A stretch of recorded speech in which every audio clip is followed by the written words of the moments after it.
Once upon a time, nestled in the green hills of a quiet town in Vermont, lived an old lady named Eleanor.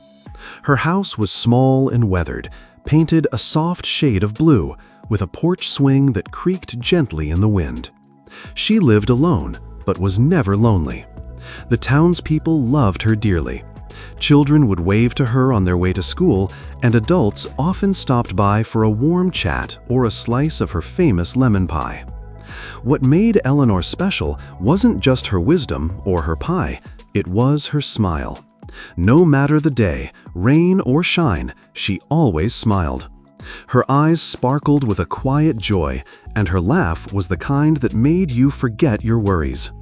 One afternoon, a young man from the town named Daniel walked up her gravel path.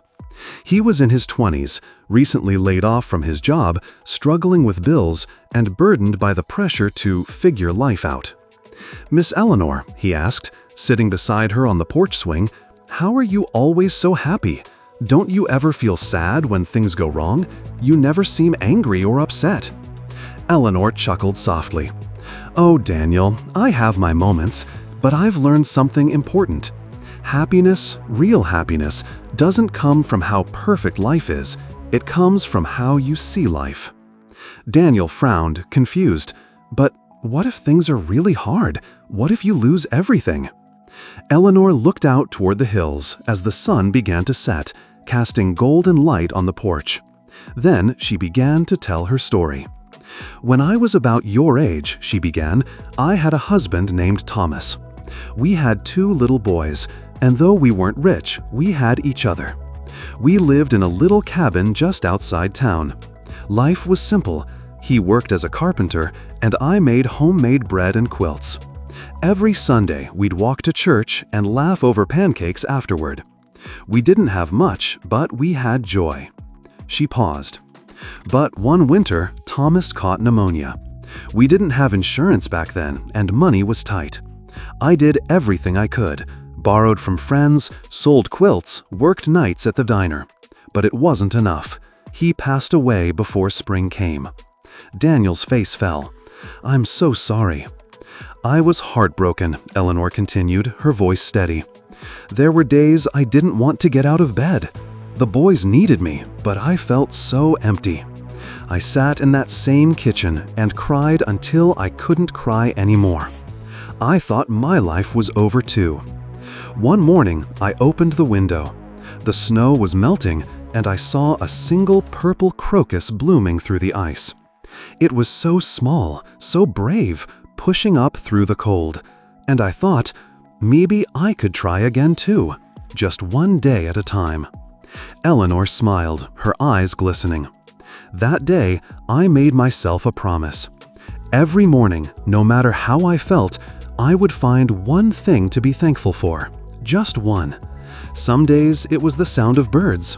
Other days it was the smell of coffee or a kind word from a neighbor. Slowly, those little things brought light back into my life." Daniel looked down, reflecting. "So you just decided to be happy?" She nodded. "It wasn't instant. Some days were still hard. But I realized sadness is like a thunderstorm. It comes, it pours, and then it passes. And when it does, if you're looking, you might just see a rainbow." "Happiness is not about avoiding pain," she said gently. "It's about recognizing that life is a balance, joy and sorrow, gain and loss. We can't control everything, but we can control what we focus on." Daniel was silent, absorbing her words. "But what about when things are really bad, like when you lost your husband?" "I grieved," Eleanor said firmly. "You have to. Grief is love with nowhere to go. But I didn't build a house in my sadness. I just visited. And when I was ready, I chose to step out." Eleanor looked Daniel in the eyes. "You're young. You've got your whole life ahead. But if you're always waiting for things to be perfect, you'll wait forever. Find joy now, in the imperfect, in the everyday." Daniel sat quietly, then nodded. "I think I'd like to try." She reached over and patted his hand. "That's all it takes." Over the next few months, Daniel began to change. He started a small landscaping job.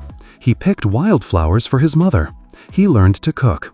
He kept a notebook of daily joys: sunshine on his face, a stranger's compliment, the sound of rain on the roof. He still had bad days, but something inside had shifted. Daniel wasn't the only one Eleanor had helped. Her porch had become something of a sanctuary. People came with heavy hearts and left with hope. Word spread. A teacher started a gratitude wall in school. A mechanic started giving free repairs to single moms. The town began to glow with kindness. All because one woman chose happiness over and over again. Years passed. Daniel became a counselor at the local community center. One evening, he returned to Eleanor's porch with his little daughter in tow. She wanted to meet the lady who helped her dad smile again, he said, his eyes moist. Eleanor, now even older, chuckled as she handed the little girl a cookie. "Well, I'm glad he remembered, but I didn't change him. He changed himself." Eleanor passed away peacefully in her sleep a few years later, but the town never forgot her. Her porch swing was kept, her house preserved. A plaque reads, "Happiness is not what happens to you, it's how you choose to see the world." True happiness doesn't come from a perfect life. It comes from a grateful heart. Eleanor, the lady on the porch.